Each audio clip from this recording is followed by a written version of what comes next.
welcome to another Major Market Movements End of the Week Market Review for October 23rd, 2015. I'm Quad G, and in this video we're covering the PM complex, starting off here with gold. Now with today's action we see the inverted head and shoulders pattern. Now this isn't the best placement for one. Usually if this was a strong reversal pattern, you would be able to count on this at the end of a solid uptrend. Like this, for example, if we had seen this candle right here, that would have been a good sign that this move to the upside had topped out and it'd be worthwhile to get short to the downside. But since we've had several days to the downside and leading up into this inverted hammer candle, it does. It's still bearish, but it's not something that you would typically rely upon going short on just because of its placement in the movement. So, but it does set a key top, an interesting key top right there. The high today was 1179.27, and so if I do think that could allow or signal a potential breakout point right about there. So if we saw the price action next week, say maybe dip down a little bit more and then reverse back up and close above, or even an intraday move above that level, I would say that that would be a really good indication that this downside correction is finished and the market is gaining interest in moving higher. The QG3 has, let me zip on this here. QG3 here is still in a very slight bullish alignment, but it's almost neutral. The 3 EMA is still slightly above the 10 EMA there. And you can see that the action is still above the 20 DMA, which is key support. Now, typically with a midterm swing, impulsive move to the upside, you want to see the price supported above the 20 DMA. And so far, it's doing that. There is a chance that we come down maybe next week. The 20 DMA will move up a little bit higher, and we may see a little more trickle down to maybe test the top of that 20 DMA, and then we'll see if it supports and gives us a nice reversal or not. The weekly just closes an inside negative week, so that's neutral. And our slow stochastic here is open to the downside. That's bearish.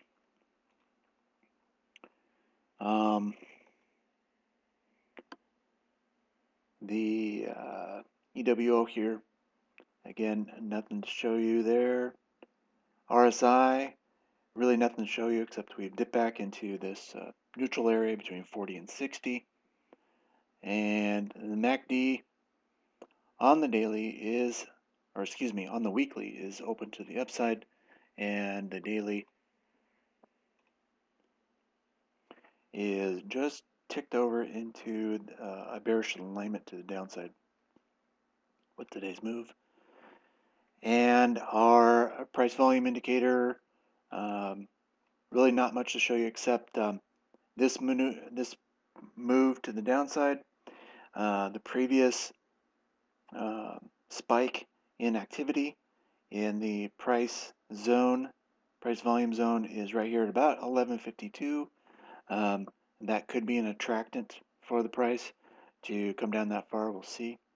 And then, of course, the next spike above is right up here at about 1203, 1205, and that's another point of attraction or gravity that could pull the price up there as well. So we could ping pong back and forth between these two levels potentially in the weeks ahead.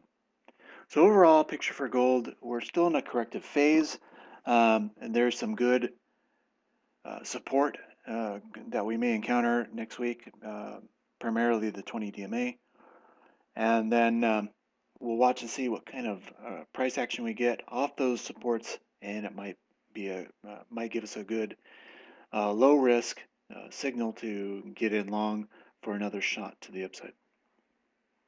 All right, let's take a look at silver. All right, silver. The day does close as a inverted hammer candle.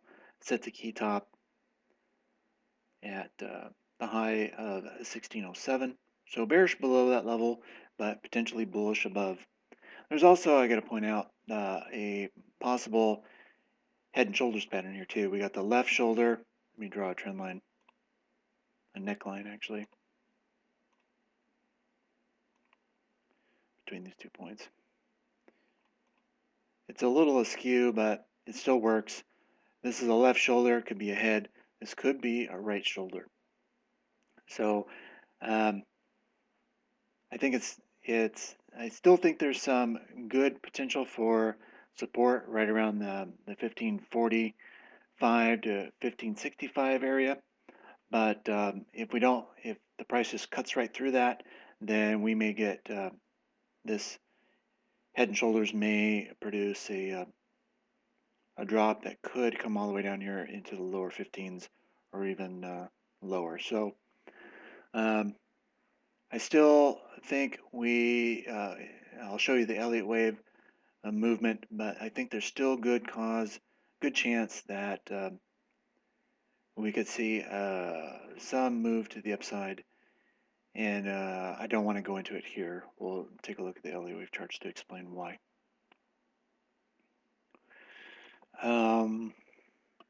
The QG3 is technically in a neutral alignment here because the 3 EMA and the 10 EMA are parked right next to each other here at the same price. So that's neutral, though the price action is remaining above the 20 DMA at this point. So that's somewhat bullish. The weekly close, again, just an inside negative week, neutral. The slow stochastic is open to the downside, that's bearish. And EWO, again, nothing to show you there. The RSI is in this neutral area between 40 and 60. The MACD on the weekly is still open to the upside, that's bullish. And on the daily, we're open to the downside. That's bearish in the short term. And you see we're just kind of bouncing around in this high volume area. I'm going to bring in some more price action to see where else pops up here. And you can see on the top side, what pops up is in this low 17 area, this hump right here in the price volume. And then right here, right around 1532, 1520 is another hump that could attract the price potentially. So overall picture for silver, very neutral right now. But I would pay attention to this high right here, the high being at 1607. Break above that, and I think you could let loose another impulse to the upside. All right, let's take a look at platinum.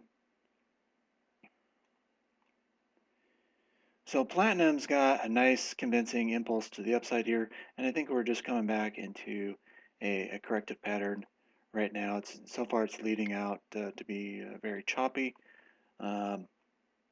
So that's looking really good for a potential, let me get back up here to the daily. Potential inverted head and shoulders pattern where you have the left shoulder, left neckline, head down here. This would be the right neckline, and we could see a dip down into our right shoulder. And once that's completed, it might be a good opportunity to get in long for a nice shot upwards. I think could easily reach up here to the 1170 level, at least. The QG3 is still in a bullish alignment to the upside, though contracted some. On the weekly, again, just an inside negative week, neutral. The slow stochastic is slightly open to the downside, but we're still above that key level of 80. So there's still a chance that this momentum could still be in place for some more upside if the baseline in particular can stay above the 80 level, which is the red line. You can get, oftentimes you can get into what's called a locked-in status or embedded status above the 80 level, which usually happens in very strong runs, midterm runs to the upside or the downside. So in this case, it would be to the upside since we're above 80. So we'll have to wait and see how these lines react to the 80 level in the days ahead. Platinum on EWO, again, not much to show you there. The RSI, we've dipped down into the 60 zone, so dipping down into neutrality. The weekly is open to the upside, daily, the MACD, that is. Daily MACD is open to the upside as well, so both of those are bullish looking. And our price volume, this spike down here at about 985 is a potential point of support with any further pullback. And then again, this zone up here has lots of volume that could pull the price up later on, somewhere between 1105 to say roughly 1145, something like that. All right, let's take a look at GDX.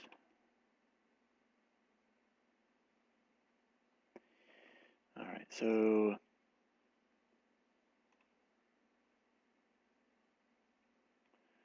GDX on the daily, really not much to show you there.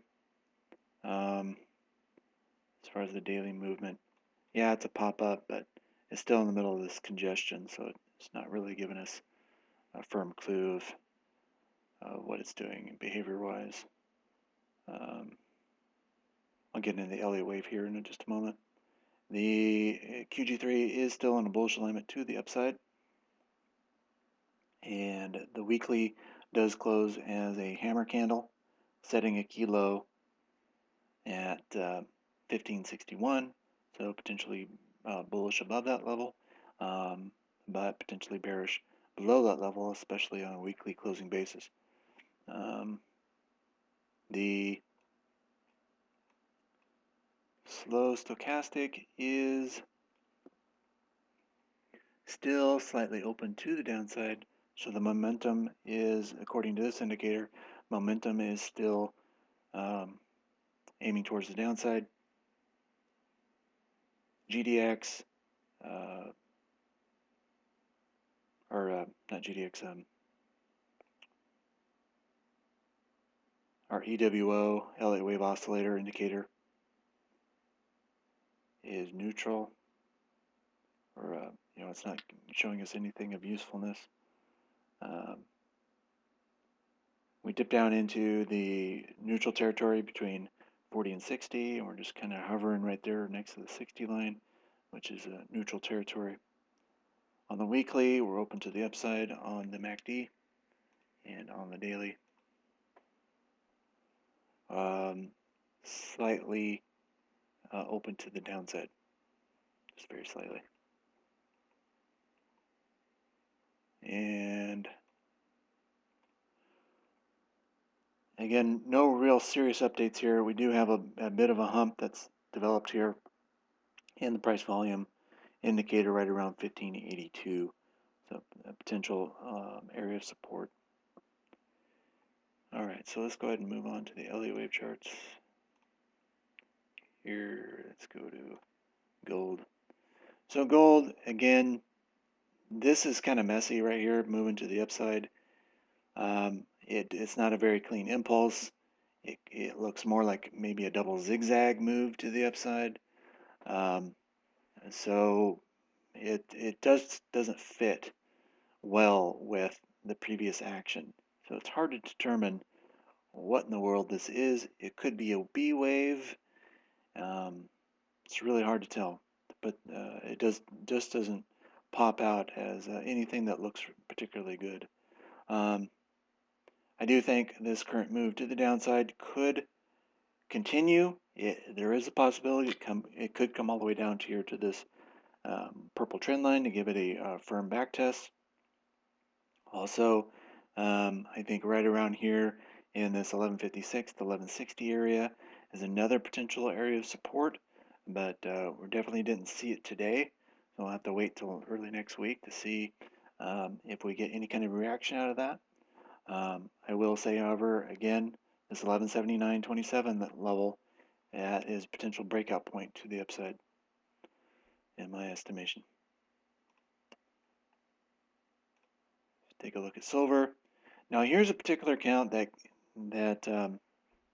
I'm warming up to. Yes, the price could come down a little bit further, maybe into that 1545 to 1565 area. That is still possible, but this could also be a running triangle. We're looking for some kind of running correction. It certainly could be a running triangle. But if that is the case, this proposed wave E cannot move below wave C. And that currently, that low is at 1561. So if we stay above 1561 and we complete this wave E, this contracting tri could allow for another thrust up into 5 of 3. And that would just be a picture perfect Elliott wave move if that was to take place.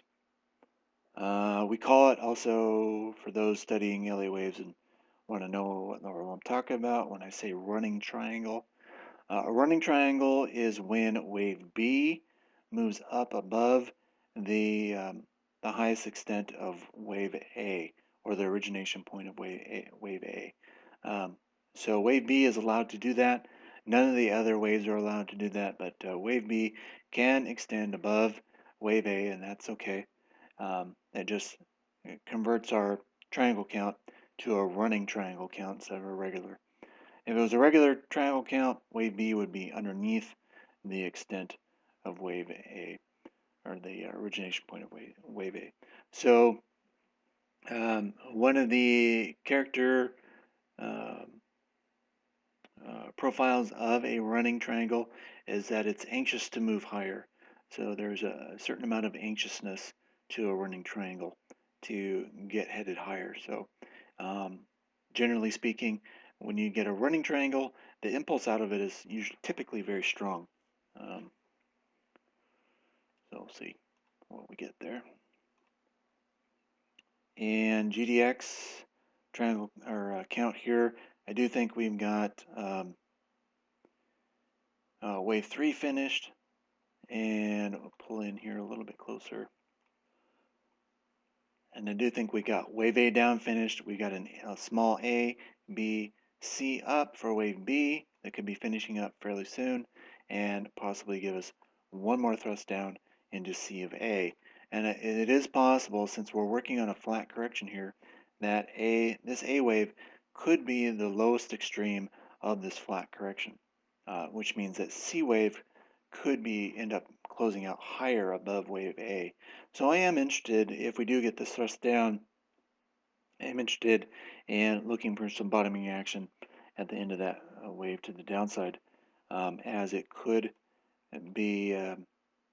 allow for a stronger move up into the mid to upper 17s from there.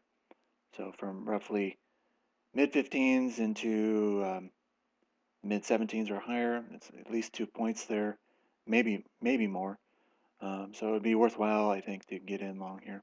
Also, this gap right here, it did get a little bit of a backfill, but it's still open to some degree, and the market may want to come down there and fill it up a little bit better than it did previously.